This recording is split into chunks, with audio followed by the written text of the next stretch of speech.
Welcome everyone. My name is Caitlin and I work at Square Books. So before we get into Harry Dean Stanton, I wanted to do a little bit of Square Books housekeeping. We've got a couple of events coming up next week that I think you'll all really like. First is Malcolm Brooks' Cloudmaker. I think a lot of y'all probably remember him from Painted Horses, which was kind of a Square Books favorite, and I know a favorite of a lot of readers. But that is, oh, I actually didn't write down the dates. I'm pretty sure it's March 23rd at 5:30. He'll be joined in conversation with Julia Whelan, who actually did the audiobook narration for the book. So I think that should be a pretty interesting conversation. Next, the following day is John Archibald's Shaking the Gates of Hell. He's a Pulitzer Prize winning journalist, and he'll be joined in conversation with Oxonian David McGee. And then finally, a little ways down the line, just want to make sure everyone was aware of our special kind of pre-publication event with John Grisham for Sully. It's a basketball novel. This event is just for folks who pre-ordered the book. It'll be at noon on April 26th, and he'll be in conversation with Wright Thompson. If you pre-order the book, you'll have a chance to win a signed basketball by John. But that's later. This is now. We're here for Harry Dean Stanton, Hollywood Zen Rebel, written by Joe Atkins. A little bit about Joe. He's a veteran newspaper and magazine journalist and writer whose articles have appeared in USA Today, the Baltimore Sun, Oxford American, and In These Times. He's also the author of Covering the Bosses, Labor in the Southern Press, and Casey's Last Chance. Lives in Oxford, Mississippi, where he's a journalism professor at the University of Mississippi. He's joined this evening with Ace Atkins. No relation. Ace is a New York Times bestselling author of 27 books, including 10 in his Quinn Colson series. He was handpicked by the Robert B. Parker estate nearly a decade ago to continue the Spencer series, and he's written 9 novels about the iconic Private Eye. He lives and works in Oxford, Mississippi. Thank you both so much. Before I go away, just want to make sure everyone stays tuned. We also have Melanie Addington, who's the executive director for the Oxford Film Festival. She'll be doing a little preview of the event, and I failed to mention that this is kind of a pre-event for the Oxford Film Festival. So we're so glad everyone could join us. Y'all, thanks so much. Okay, see you later. Thanks, Caitlin. Thank you. Thank you, Caitlin. Hey, Joe, this is fun. Hey, good to see you. Good to see you too. And this is a very unusual for us. The format is unusual for us. But we get together on a regular basis to bend some elbows and talk about movies and books and that kind of thing. So I welcome this opportunity. It's been a long time since I've seen you. I tell you, well, virtually is better than not at all. So we'll just we'll go with it. I tell you, it's good to see you. Yeah, and this book is something we've been discussing, I think, since the beginning. I remember you telling me one night we were having a few cocktails, and you said you had this opportunity to possibly take on a bio about Harry Dean Stanton. And do you remember what I told you? I know you told me do it. I did. I was weaving back and forth, but you said, yeah, I was emphatic. I said, God, I said the opportunities to go through the life of this guy and the people that he crossed paths with, and just his overall character and who he is, the films he's worked on, the directors. I thought this would be incredible. And it's turned out to be a hell of a project. I read it in manuscript form last year. I guess it was last year. The dates don't mean anything anymore. A year and a half ago, and then I read most of it yesterday and today, going back through it. And it's just a fantastic, fantastic read. Can you tell me, going back to the beginning, how you were approached by this and how you got into taking on the life of such an iconic actor? Well, thank you for those kind words, Ace. Yeah,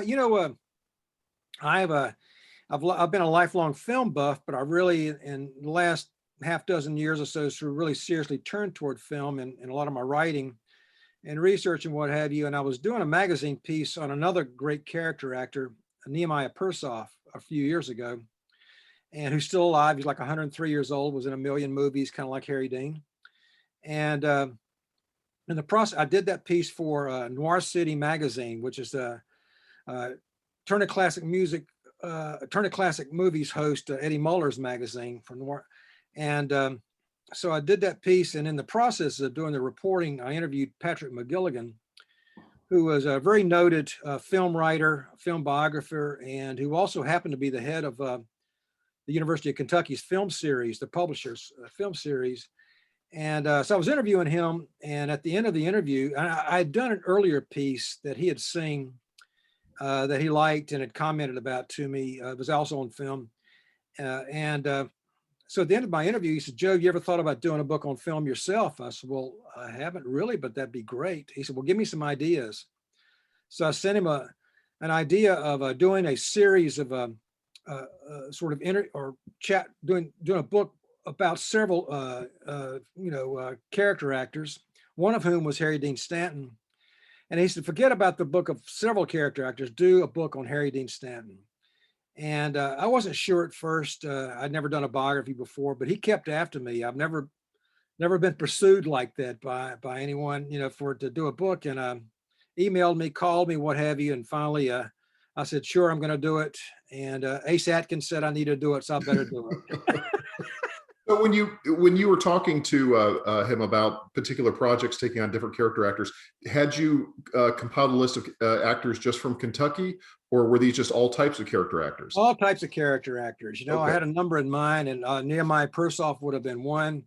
Gene Evans, who was in a lot of Sam Fuller movies, would have been another, I think. You ended up actually meeting and ended up living the rest of his life in Tennessee. Is that right? He sure did. I met him at a film festival in Memphis, and it was great because I've always been an admirer of him. But he's another one of those great actors whose face but the names many people do not know. Well, in preparation for this, reading this book, this just sent me down a rabbit hole today of looking at old clips on YouTube of Harry Dean Stanton. And I saw him from a clip from 1984 on the David Letterman show. And it was right before he started gaining that, I don't want to say second career, maybe third career at that stage. And Letterman, kind of with trepidation, introduced him as the guy that you've seen a million times, but probably don't know his name. And he said, and you could tell, I don't know how Stanton took it, but it was right before Repo Man was getting out there, before Paris, Texas, and before it started getting out there. And for me, I think the first time that I really knew who Harry Dean Stanton was about that time. I think when I saw Repo Man, I knew he was somebody. I knew he was somebody with weight. I knew he was somebody with experience, but it was somebody I thought, God, who is that guy? Who is that guy? And then he showed up in Pretty in Pink, and then it seemed like Harry Dean Stanton was everywhere. When did you first become familiar with Harry Dean Stanton? When did you recognize him and know his name? Well, Ace, I'm a lot older than you. It goes back to me all the way back to Cool Hand Luke, 1967. I was a pretty young guy then, but I saw that movie, and there's that scene where Paul Newman as Cool Hand Luke goes out from the prison camp to meet his mother on the other side of the fence. She played by Joanne Fleet. Is a very poignant scene because his mother's dying, and inside the prison camp, the prisoners have gathered on this porch, and there's Harry Dean Stanton singing "Just a Closer Walk with Thee," and I remember looking at that guy playing that guitar, and I says, "I've seen that guy 100 times. Who is he?" And that's where Harry Dean first registered with me. And then, of course, through the years and what have you, later on in countless other roles. So that guy, Harry Dean was in hundreds of films, and sometimes he would just appear just for a few seconds or a minute or two. But he always kind of made an impression, even if he was just on there just very, very quickly and then gone, So. Well, I know part of his, who he was and who he represented, and his overall image was of being laid back, was being kind of the Zen cool guy that didn't worry about too much. But underneath that all, was he a guy that was ambitious? Did you get the feeling that because this wasn't an easy task for him. I mean, by the time he went out to Hollywood at the Playhouse was late 1940s, right? Right. Mm-hmm. And then we're not talking about really getting to be on, TV shows. In fact, in the Letterman thing, he said it was his first time he's ever been on a talk show. was he as cool and laid back about his life, or did he have was he frustrated by not getting that marquee name out there? Well, he was both. He was cool, and he was also had his frustrations in life. You know, I will say he got to California in the late 40s, where he studied at the Pasadena Playhouse, which is this legendary theater that still exists today. But back then it was a school as well. And he was one of many future famous actors to study there. But, and then he started in Hollywood in the early 50s. You know, he, of course, as any actor, he wanted to do well. He came to Hollywood in the early to mid 50s, and was in he had uncredited appearance on an Alfred Hitchcock film, and also a couple other films and what have you, but really kind of made his name as a character actor really in television shows and so forth. But he had an aspiration to be a leading guy. I interviewed L.Q. Jones, another great character actor. He's still around too. And L.Q. Jones told me he was in an early segment of Gunsmoke with Harry Dean. And he said he and Harry Dean were talking between sets and what have you. And he said, Harry Dean said, you know, what do these other guys have that I don't have? I could be a leading man. And LQ says, Harry Dean, have you looked in the mirror lately? I think anyway, it was pretty rough on him, you know. He said that he had the leading man's talent and charisma, but also at that time, you really do such a great job in this book talking about not only Harry Dean's career, but the evolution of Hollywood, and the fact that at the time that he would have been out there in the early 1950s when he's really breaking in, it was a time of Tab Hunter and Rock Hudson, right. And you have to be a super handsome leading man, and he certainly did not fit those qualifications. And I can't remember who said it in the book, or if you mentioned this yourself. You said his face looked like sad poetry, right. And I thought that was just a great line, and he did have that very soulful, very soulful quality. Well, let's go back. The other great thing about this book is I thought so many great things that made this the perfect book for you to write. You're a native of North Carolina. His father was from North Carolina. You spent a little bit of time in the tobacco fields. You understood somebody like Harry Dean. Was it easy for you? Did you know people like him? Did you feel like you felt comfortable meeting his family and his half brother and all that? Was this an easy world to get into? Absolutely. I felt like we connected in a number of different ways. Like you said, I grew up in North Carolina. I like Harry Dean. I worked in tobacco fields as a young man and as a teenager and what have you. Learned to pick guitar and play harmonica and what have you. I was in a couple garage bands and what have you. Of course, later on, music really becomes important for Harry Dean. Well, it wasn't important all his life, but later on, he plays in bands and what have you. I left my hometown and went to the military just like he did. He was in the Army toward the end of World War II, and then followed my calling, which was journalism. His was acting. And so I felt we had some common ground there. And he actually, you mentioned he actually studied journalism for a little bit when he came home on, Joe, was he on the GI Bill, or did he just end up at Kentucky? He was on a GI Bill. You know, he got, he entered the Navy right after high school. And then he went to, he served on an LST on one of those ships that carry weapons and carry all kinds of equipment, what have you, to the front lines. And so it was like sitting on a landmine, basically, you know. And he got into one of the last major battles of World War II, which was Okinawa.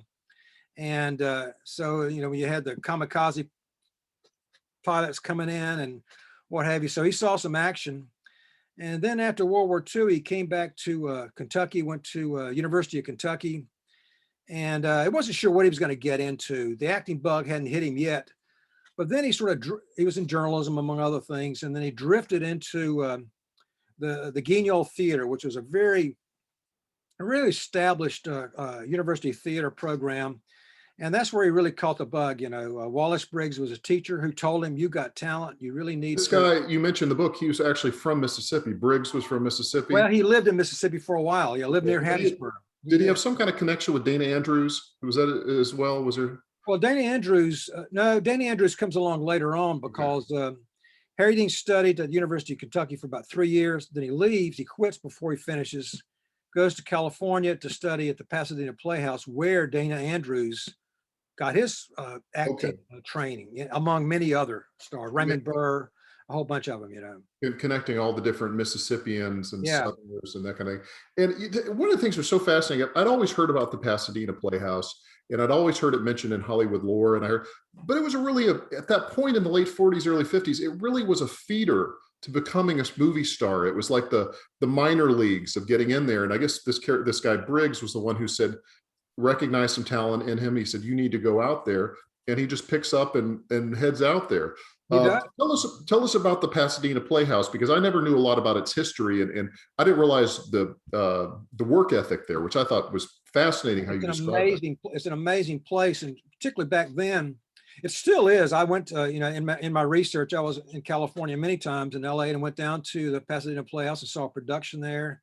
I got to know the folks there, the head of it, and so forth, the archivist, who was a great source for me. And Harry Dean was longer there than most of their students who were there. 2 years, 3 at the most. Harry Dean was there for 4 years, and was in a number of productions. The Pasadena Playhouse started really in the 20s, and then really in the 30s became a real training ground, like you were saying, Ace, for Hollywood stars who would sort of go through there. Hollywood stars as well as writers. Horton Foote, many others went through that program and studied there. And I mean, you learned everything at the Pasadena Playhouse, but it was traditional training. And Harry Dean would later augment that training, because the Pasadena Playhouse was not into the method, the Stanislavski, really involve your sort of whole life into this role, your past, your present, your future, what have you, that Harry Dean would embrace to an extent later on through training, through actors like Jeff Corey, and others, Martin Landau and so forth. But it was a great sort of foundation for him, that from which he then grew as an actor. And there at the Playhouse, you did everything. You worked on sets, you worked with lighting, you learned every aspect of it. And it just seemed like that was the next transition. And then you mentioned, and again, it's so, again, you put so much perspective on this. I think it's not just about his life, but it's really a story about Hollywood, because he goes through so many different eras in Hollywood. You think about Hollywood history, and he's going through, and Hollywood is changing this time. And you mentioned the fact that the studios are shutting down. They don't have the power that they once did, and that TV is on the rise. And this is ultimately where Harry Dean gets some traction. What are some of the early roles that I know he was he mentioned on the Letterman show a terrible Western he was in. What was that Western? I can't even remember. Well, he was in a number of Westerns, forgettable Westerns whose titles I've even forgotten, but he was in The Proud Rebel with Alan Ladd and Olivia de Havilland, which is a big film. How big is he? I haven't seen that movie. Does he have a decent role in it, or is he?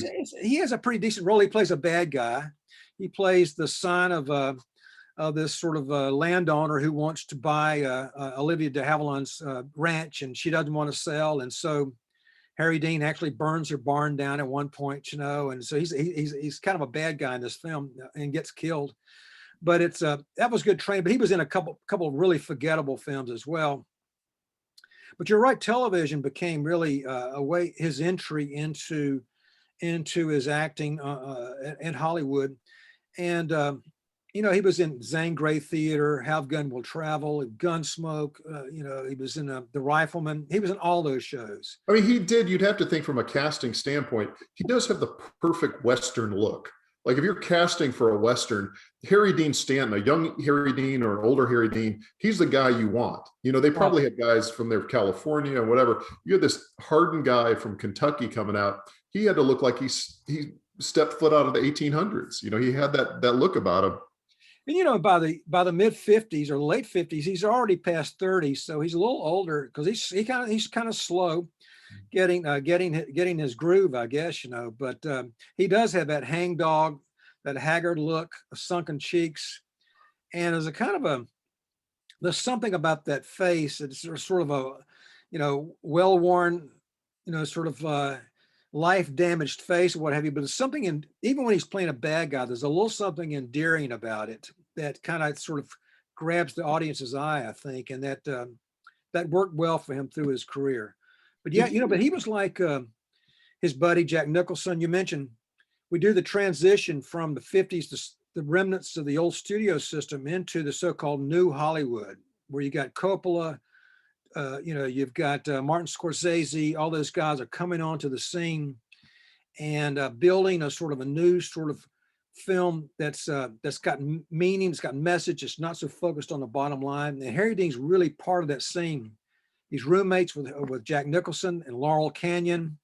You got, it's the 60s, rock and roll music, And everything just was very humble, very wholesome at that place up in Laurel Canyon. They kept themselves. Exactly. Yeah. Right. No drugs. There was no drinking. I understand he lived like a monk up there, right? Not quite. The other thing, Joe, too, is the idea of the leading man is changing at this point. The classic leading man, the handsome leading man, they want somebody a little grittier. They want that's what you mentioned, that paved the way for people like Gene Hackman or Dustin Hoffman. Right. That they, more or less typical leading men would get in there.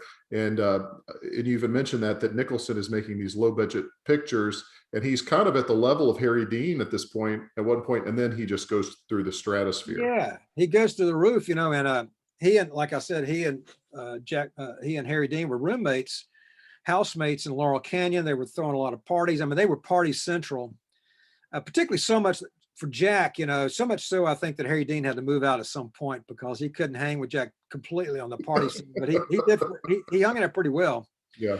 But also, Jack Nicholson started out, he was on the Andy Griffith Show and little show, TV shows like that too.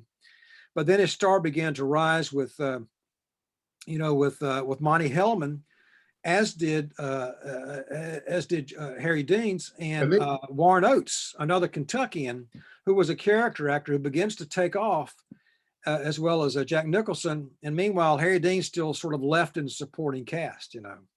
Going back, and we'll go from there. But the relationship he had with Warren Oates, I know they competed for roles at some point. Was it competitive, or was it always friendly, or what was their relationship like? Well, they were buddies, fellow Kentuckians. They would hang out at Dan Tana's in West Hollywood. They're a great, famous watering hole, which is still around in a wonderful place. You've hung out there, Ace. I have too. I did. In fact, really based on your recommendation, I ended up at Dan Tana's. God, I can't. 2019, I guess, right before the pandemic hit, and I was out there, and I mentioned to the bartender. I said, I understand that Harry Dean used to drink here. And he says, do you know Harry Dean Stanton? I said, well, I don't know him, but I said, I'm a fan. And the bartender, who you know as well, Mike, I can't remember Mike's last name, who since passed away, was a wonderful man. And he made a Manhattan for me. And he said that Harry Dean always called it a Warren Oates. That's what he called a Warren Oates, but it was a Manhattan. I don't know why he called it a Warren Oates, but I guess that was what he drank it out of, of respect to Warren Oates. Yeah. But the other thing is so wonderful. I read a lot of biographies. I read a lot of Hollywood biographies. You and I are just nuts for this kind of stuff. You could have gone from a lot of second sources here. There's no shortages of interviews with Harry Dean. There's no shortages of people of this time period, this kind of thing. But you talk to a lot of people who were contemporaries. You put a lot of hours into this book. Can we name some of the names of people who you ended up meeting that that were contemporaries with a great character? I mean, just off the top of my head, like was Monty Hellman still alive? Yeah, well, journalism or writing is kind of fortune smiles on you sometimes, and doors. And I think Harry Dean's persona and the aura that was around him helped open doors for me, because they may not know who Joe Atkins is, but they sure knew Harry Dean. And Monty Hellman, at that time, Monty Hellman still had an Airbnb in Laurel Canyon. And I think he's now moved to Arizona someplace, but so I stayed at his Airbnb. Still alive. He's still around, yeah. And so I met him, and it was great, because Monty Hellman is a director who a lot of people out there may not know his name, but he is for film buffs, he was a legendary figure who made a lot of sort of films that almost have a cult status today. Absolutely. Old Westerns like Riding the Whirlwind and The Shooting. And they shot these Westerns at this time, and Harry Dean was in them, and Jack Nicholson was in it. Jack Nicholson, exactly.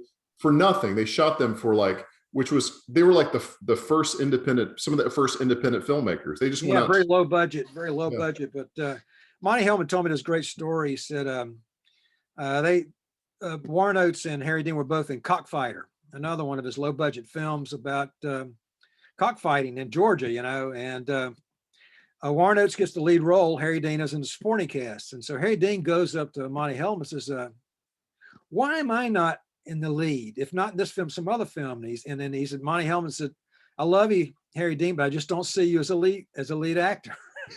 And so Harry Dean had to sort of deal with this, you know, but eventually he will get those lead roles, but it's going to be a long road before he gets there, you know. Did you get a sense, Joe, tracing his life and talking to these people like Dabney Coleman and I'm trying, his name is the famous TV actor, was it Ed Begley Jr. that was Ed a good Begley friend? Jr., yes. It was always did you have a sense that did he have bitterness about him? Did Harry Dean have a bitterness about not being more famous, more recognized?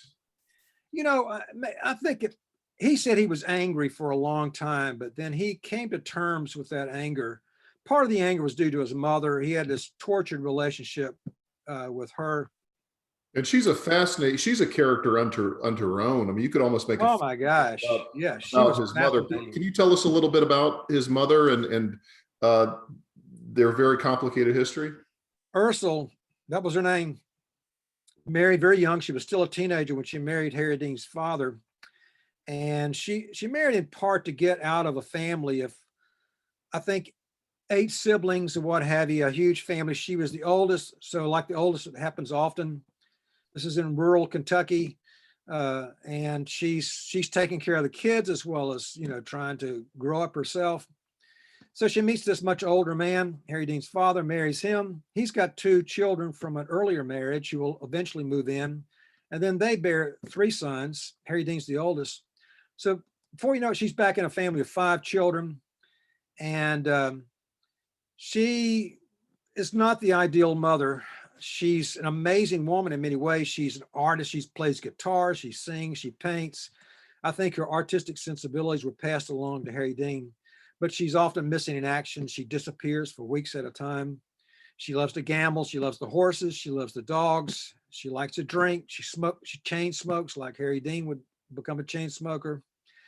And she eventually leaves the family. She leaves the family and moves on and divorces Harry Dean's father when he's like 15 or 14 or 15, and remarries a much younger man who will die before she does. She'll be widowed twice because Harry Dean's father will die. And Harry Dean stopped speaking to his mother for years. They reconciled shortly before her death.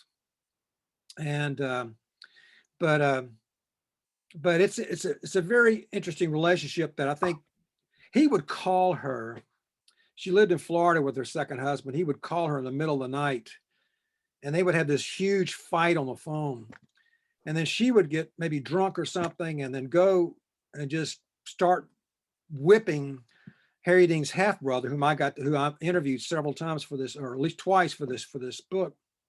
And he had vivid memories of this. And he said he always dreaded when Harry Dean called because then they would argue. So Harry Dean had this kind of baggage going on from his family. You said there was almost like a torturous relationship, and it was like that even he remembered, it's not funny, but even from the time he was a child, like her tormenting him with puppets and things like that, that she remembered. Do you remember that it was presented almost as if she was angry at him, like he had interrupted her life at some point? Yeah, I think so. And, you know, I don't totally blame her, maybe because she married so young and she was in these circumstances. You know, it's hard to be judgmental, but Harry Dean had a sort of a, you know, he had kind of a, like I said, very painful memories of all that, as did his half brother and his other brothers, I'm sure. And so that's part of sort of what influenced him, the anger he felt, his career, you know, sort of slowly moving along. But, you know, he developed this philosophy, and that's why the Zen in the title of the book, because he, like Jack Nicholson and others, embraced this kind of sort of beat, hippie, sort of a philosophy of life back in the 60s. It's carrying over from the 50s. Buddha, although Harry Dean said he never was a Buddhist, he wasn't anything, but influenced by Buddhist writing and philosophy and Krishnamurti and a lot of other writers like that, Alan Watts. And that philosophy helps him kind of come to terms with himself and his life, and a kind of a philosophy of don't worry about yesterday, don't worry about tomorrow, worry about today, and let it go. And so there's a kind of a coolness that takes over that builds around Harry Dean. He becomes this cool guy that Johnny Depp wants to hang out with, and Sean Penn. So that even these young Turks coming up, they want to be around this older guy because he's so damn cool. Yeah, and speaking of the younger people wanting to be around him, he's 54, 55 years old when he meets this inexperienced actress, Rebecca De Mornay. She'd never been in anything. She's, one of the most beautiful women I think that were probably in movies in the last few decades. And they meet on a set of a film, and they're together a year and a half. I thought that they were estranged, but I ran across a clip that was on YouTube where she was at some kind of award ceremony that I guess for Harry Dean, or for a Harry Dean Award, and she seemed very open about the relationship. She seemed very appreciative of the time they had together, but it was a not a good time for Harry Dean as well, because it was like, again, the shifting of old Hollywood and new Hollywood, and you take it from there. Yeah, Harry Dean never married, but he had he had a number of women in his life, at least two serious relationships. There was another woman with an actress, Maggie Bly, sometime earlier, maybe in the 70s or so, or their 60s. I think he broke up with her. And then later on, he meets Rebecca De Mornay on the set of One from the Heart, directed by Francis Ford Coppola. Like you said, Ace, she's just starting out in her career, young. He's maybe almost twice her age. He takes her under his wing, and they develop a romance. They live together for a while, and then he's trying to push her career. So Tom Cruise is now coming onto the scene and beginning to make a name for himself, risky business and what have you. And so he introduces her to Tom Cruise to sort of push her career. She and Tom Cruise become an item. Harry Dean's history. Poor guy, That's what he said. He said he wished he had never helped her get risky business. It was not only the breakout for her career, but it introduced her to Tom Cruise, and then all that stuff came together. Yeah. But they stayed friends, and then toward the end of his life, there were a number of events that took place that celebrated Harry Dean in his career, and she was always a speaker there. And when he really got in bad health, she was really on the scene at the hospital and working with his cousin Jim Huggins Jr. and Jamie James, his friend, and Sarah Stanton, another cousin, and she was there too. So they stayed close. They did. I like the part in your book where you talked about that she learned so much from, because he did have, besides just being a character actor and having an interesting face, he worked very hard at his craft. He worked very hard to become who he was. His training at Kentucky, and then the Pasadena Playhouse, and then putting in his dues on television. I mean, he did a lot to get to where he was, and it was not an easy task.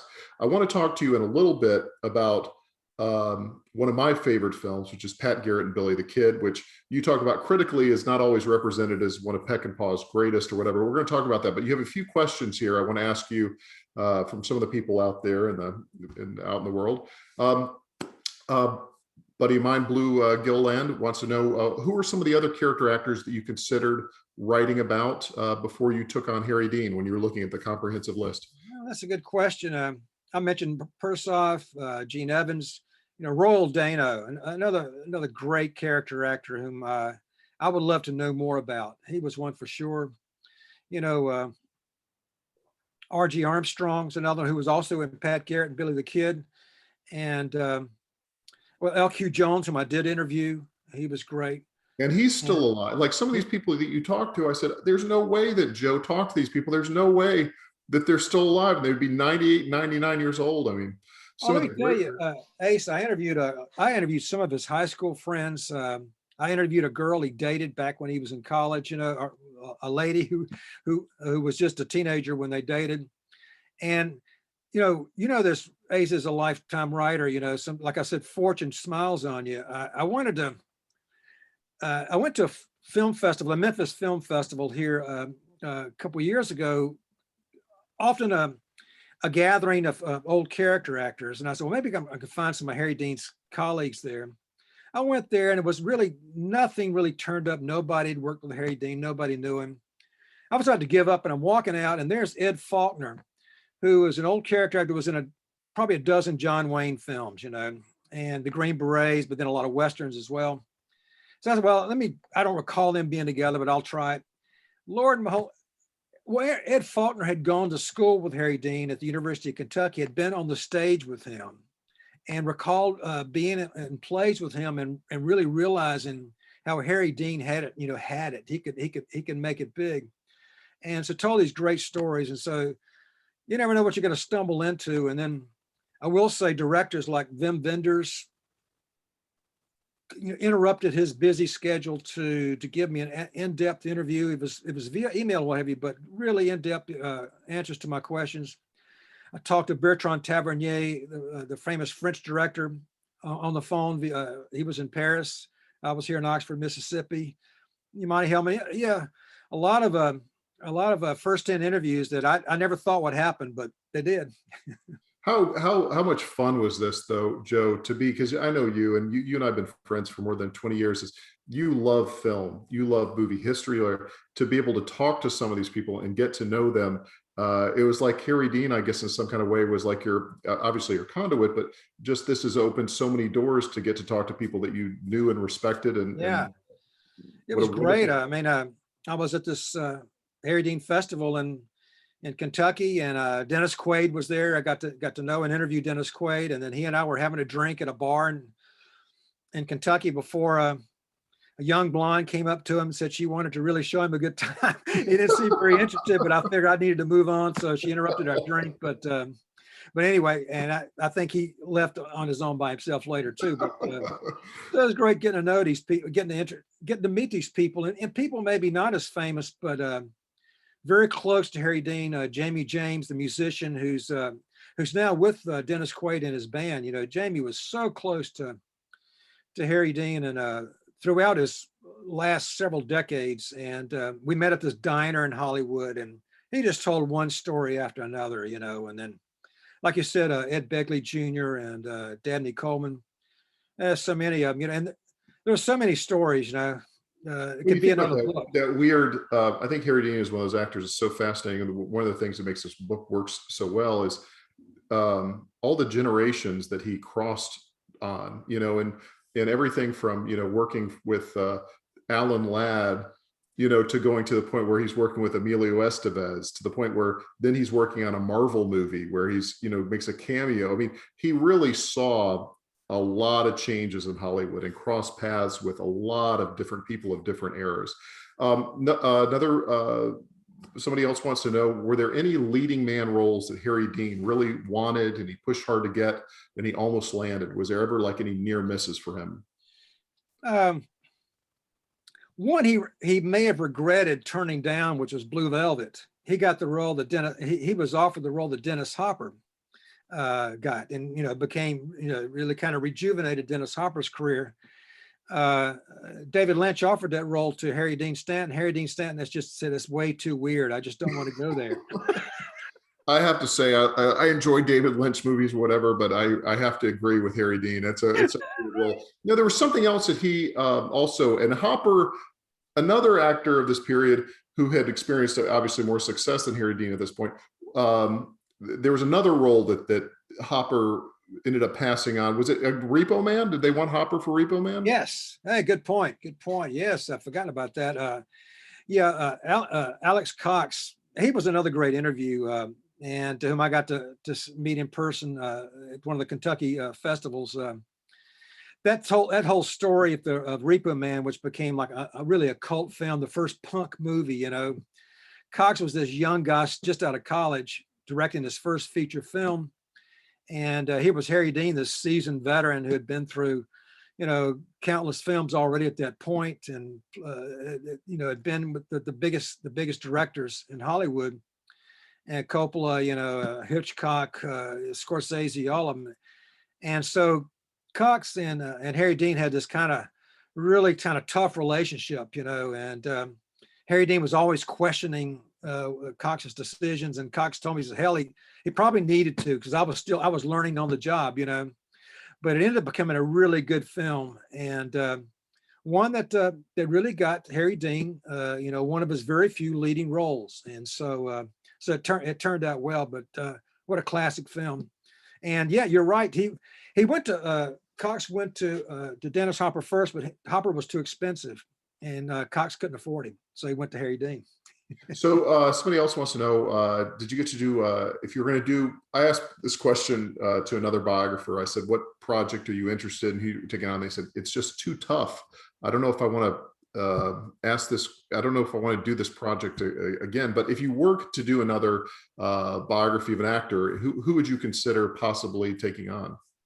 Well, Patrick McGilligan, the film series editor at the Kentucky Press, asked me to consider doing another book, that they would like me to do that. And I said, well, I'll think about it, but I'm still, this was a big project, and I haven't, I'd like to do another book, and a book on film for sure, but I've not decided on anything yet. I'm still sort of weighing different projects and what have you, but nothing really firm on the horizon at this point. I bet you're exhausted, because I look at all the interviews you did, and so many firsthand interviews of it wasn't from this magazine article or sourced from here, or whatever. I mean, you talked to a huge. I mean, that's the newspaper training you have. You Yeah. reached out to a heck of a lot of people and got firsthand interviews to this book, which you don't see in biographies very often. But it seems like this had to be really, really a hell of a lot of work, very taxing. But here's a question which I know probably has happened to you. After you finished, after you locked down the book, after you went through the process of the vetting with I know with an academic press having to do a lot of, this is not just you writing it, people backing up the information, showing your interviews. Did new information come to you after this, Joe, that you said, damn it, I wish I had this one story, would have been great? Has anything come to you after the publishing of this book or after you were finished? There were a couple stories here and there that might have been nice to bring in. I don't remember specific or anything, but Ace, that's a good question. Nothing that really just that stood out that I'm sort of losing sleep about or anything. The book, a couple things came together toward the very end. There was one sort of mystery. There were a couple mysteries about Harry Dean. One was the story Alex Cox told about Repo Man. Harry Dean had these kind of sort of betrayals in life that might have contributed to a lifelong bitterness, but his agent, when he was being considered for Repo Man, Harry Dean's own agent went to Alex Cox and told him, you need to consider somebody else that I have as a client. I read that in your book, and that just, I wish you could say that shocked me, but I had a similar thing that happened to me with an agent that went down that path. It's such a sleazy business, but that was just was one of the worst stories that they wanted to talk. His own agent wanted somebody up for the same part. It was such a sleazy, telling story of what he faced the whole time in Hollywood. Well, I have to be a little careful. I don't want to get sued by this agent who's still, but at the same time, I figured out who the agent was. I did a lot of just in my own sort of investigative reporting, who could it have been, who was representing these different people at the time. And I name him in the book. I figured out who it was. I tried to contact him. I never could get through to him. But then I met Alex Cox, who in my telephone interview with him, he could not remember the guy's name, but then I met him later in Kentucky, and he confirmed it was the guy I thought it was, and so. Well, this kind of goes to the next question somebody has is Harry Dean obviously came from a very working class background, but would you say he remained very working class conscious? Did he have that type of ethic, both as an actor and as a person? I think it was part of who he was. He didn't, I tell this anecdote at the beginning of the book where, he kind of just sort of, he says, I'm here to do a job. I'm not here for, he said, I got a swimming pool, but it's not a status symbol. I like to do laps in my swimming pool. He lived on one of the most exclusive roads in Hollywood, Mulholland Drive. His neighbors were Marlon Brando and Jack Nicholson. But, his house itself is a very modest bungalow. I mean, it was nothing fancy whatsoever. I went to it. And is anyone associated with him still living there, or is it sold on to new owners? I don't know the status of it now. I know I met his neighbors who were also Mary McCormick, who's an actress herself, well, pretty well known for I forget some of the roles she's been in, but Michael Morris, her husband, who was a producer, and they lived just down, sort of on the same sort of road with it sort of splits off between the two houses. So they're there, and so I got to interview them, and they were great. You know, they gave me some insight into Harry Dean, who wouldn't get up until the afternoon. He slept through the mornings. You know, he stayed up, and he was a night owl, and then he would go. This 85-year-old man would go running up the street to check his mailbox and what have you, and these little anecdotes, how he'd come over and entertain their children with his guitar and what have you. So that's great. Well, Joe, But yeah, so I got to know his neighbors anyway. so Joe, when you started this book, did you have the intention of interviewing him? Did you think that that was going to happen? Because you started this before he died. Well, I started this a few months before he died, and then it seemed like, oh man, this is going to be a bust because nobody was talking to me, and I was getting a lot of people were not returning my calls. I was not able to get through to him. I couldn't get to his agent, and or his agent wasn't returning my calls. But what was going on? He was sick, and the circle had kind of closed around him. They were protecting Harry Dean. He was very sick, and then he would ultimately die. And as soon as he died, the doors opened, and everybody started talking to me. But And before who was it, Joe, that you spoke to, that you asked the question? You said, was Harry Dean, before he died, aware that somebody was working on a biography about him? yeah, I don't know if you can say what they said, but can you tell us I kind guess of I can say it, and they can okay. What it, look at it, whatever. who was this that you were talking to? And you said, was Harry Dean aware that somebody's working on a biography This about is him? Jim Huggins Jr., who was Harry Dean's cousin, who was an FBI agent. He just retired from the FBI. One of my best sources ever. Jim Huggins was just amazing. So was his father, Jim Huggins Sr. Jim Huggins Jr.'s first big case was the Unabomber case. Wow. And Harry Dean, when he had introduced his cousin to his Hollywood friends, he said, "Hey, this is the guy who solved the Unabomber case." And Jim would say, "Hey, look, I wasn't alone on that case. A lot of people were involved in that case." But anyway, Jim was very close to Harry Dean at this point. Yes, he told Harry Dean, he says, there's a guy out there doing a biography of you. And I said, well, I asked Jim, I said, what did Harry Dean say about that? He said, I don't give a fuck. I hope that doesn't get me in trouble. So bring it on home. I think we're getting close to being out of time. I think one of the most is how you begin the book, which is you didn't get to meet him, but you said you were there to see him home. Can you tell us about that day when you went in? And yeah, I got a and call that said they were going to have a memorial service in Kentucky, where his ashes were going to be, put into this, into the ground near his mother and other family members. And it was going to be at this certain time. And so my wife and I head up and we stop on the way, I guess, Bowling Green, I guess, Kentucky, thinking we had plenty of time in the morning to get to the service in time. Well, we misjudged. Of course, there's a change in time. We miscalculated. And before we get on the highway, this thing was 90 miles from us and it was going to start in an hour. And so I busted butt getting up that road, driving 85, 90 miles an hour. I'm not a fast driver, but I did. And Suzanne on the lookout for cops, because I didn't have the sort of, the technology to be on the lookout for cops. Didn't see one the whole way. Got there just as the thing was beginning. I guess they were a little late getting started, where they, Jamie and Dennis Quaid were singing Canción Mixteca, this great Spanish tune that Harry Dean sung in Paris, Texas, and as well as in Lucky, his last film. And then he sang on David Letterman as well, a song about homesickness and loneliness.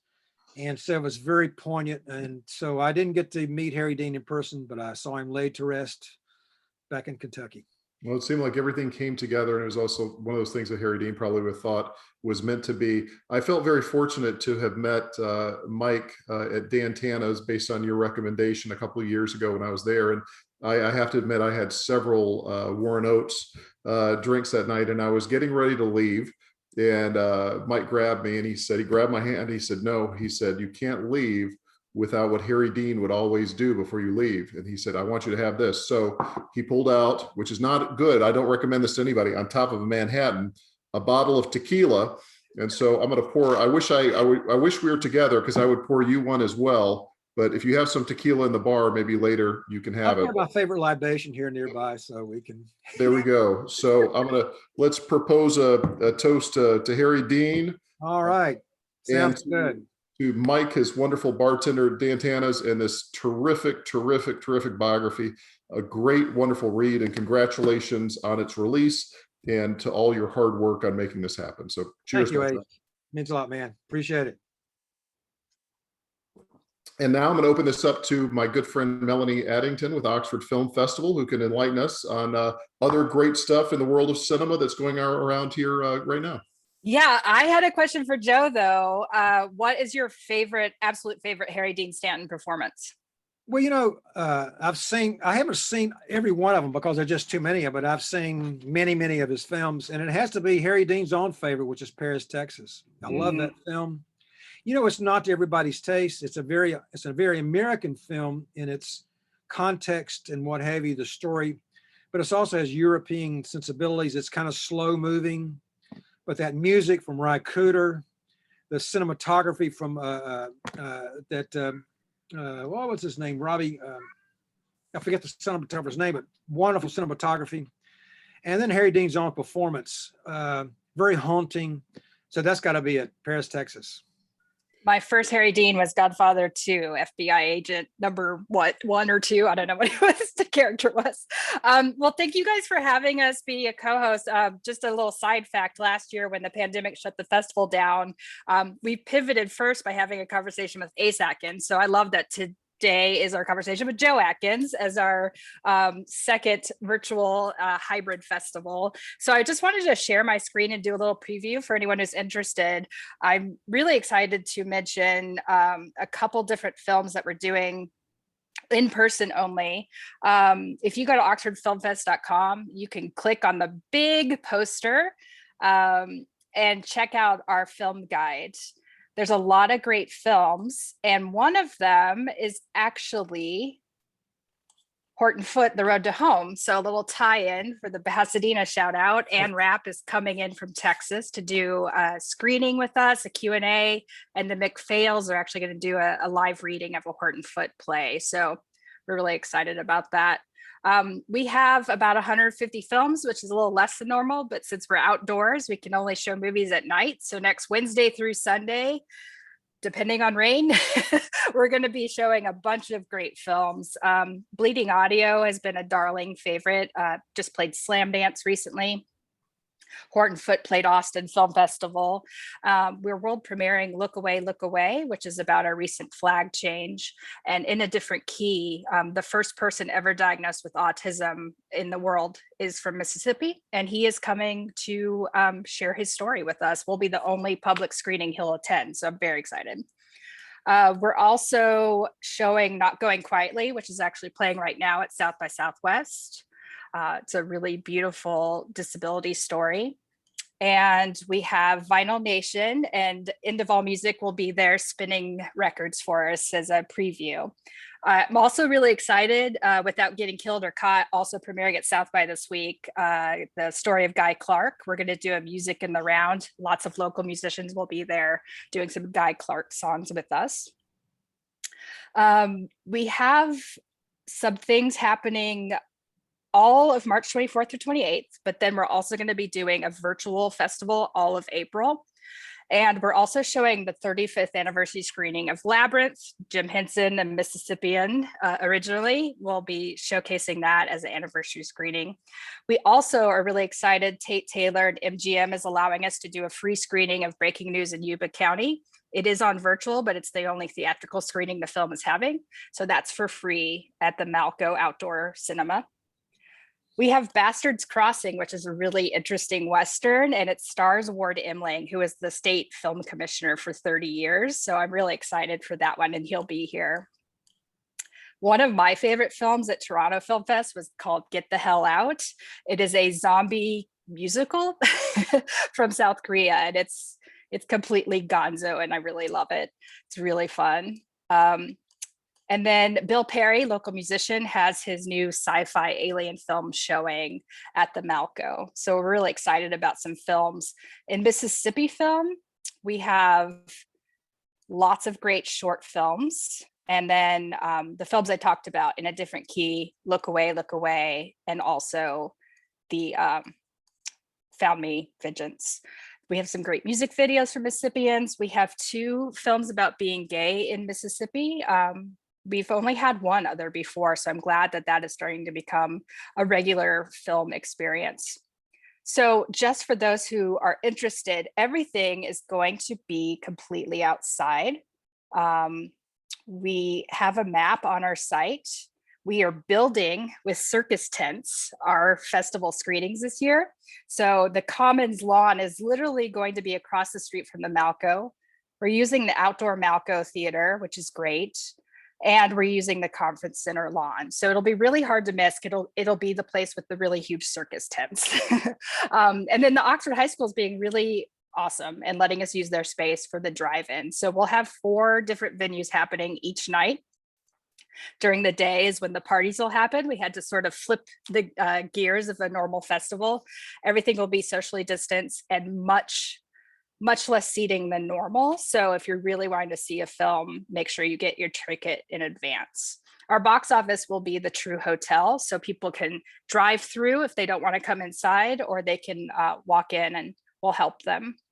I'm really excited. We're keeping things really, really affordable this year. An entire virtual pass where you can watch every single film is only $50.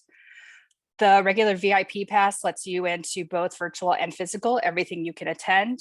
And then we started a new thing this year that are genre badges. So if you're only interested in documentaries, you can get the VIP experience at a much cheaper price.